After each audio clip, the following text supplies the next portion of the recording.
Ah, bien.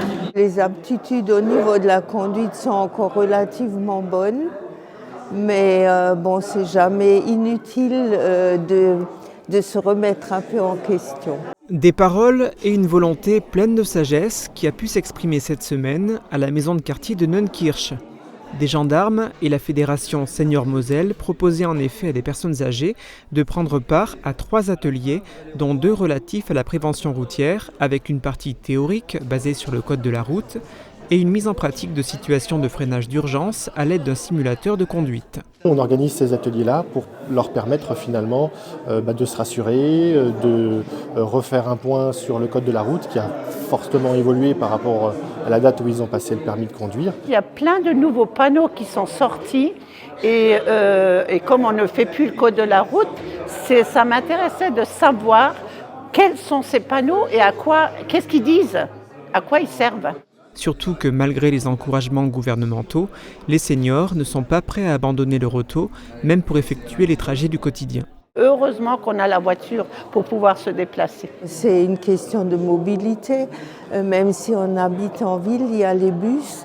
Mais bon, les bus, on a des contraintes horaires. Je vais dire, avoir un véhicule et encore conduire, même à mon âge, c'est indispensable. Il y a bien un réseau de transport urbain, mais les horaires sont assez courts et il faut presque indispensablement avoir une voiture, ne serait-ce que pour aller vers le médecin, pour aller donc faire les commissions, pour tous les besoins de la vie. C'est clair que comparé aux grandes villes, l'offre de transport public en milieu rural est beaucoup moins développée.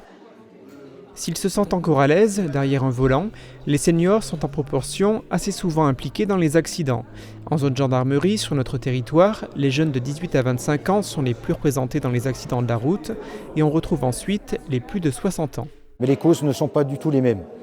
Pour les jeunes, on a plus la vitesse, l'inattention, voire les drogues et alcool. Pour les anciens, les seniors, ça sera plus une inattention, un manque de réflexe ou de connaissance des voitures. En tout cas, sur le simulateur, même si le sanglier passait souvent de vie à trépas, les réflexes des seniors n'étaient pas forcément mauvais. D'ailleurs, sur la route, les personnes âgées n'ont pas le monopole des impacts avec les bêtes sauvages. Les seniors ont également été sensibilisés sur les arnaques dont ils pourraient être victimes. Des conseils très pratiques leur ont été donnés par les gendarmes, notamment la possibilité de faire disparaître sur sa carte bancaire le cryptogramme pour ne pas qu'elle soit utilisée par des malfrats en cas de vol. Avec un petit rasoir, donc gratter les 3 numéros, mais pas oublier de les mettre quelque part, parce que sinon on ne pourra plus jamais utiliser cette carte pour un paiement. Les dangers liés à l'utilisation d'Internet ont également été évoqués. À noter qu'à la demande des présidents d'associations ou des maires, les gendarmes peuvent réitérer de telles journées de prévention à destination des seniors.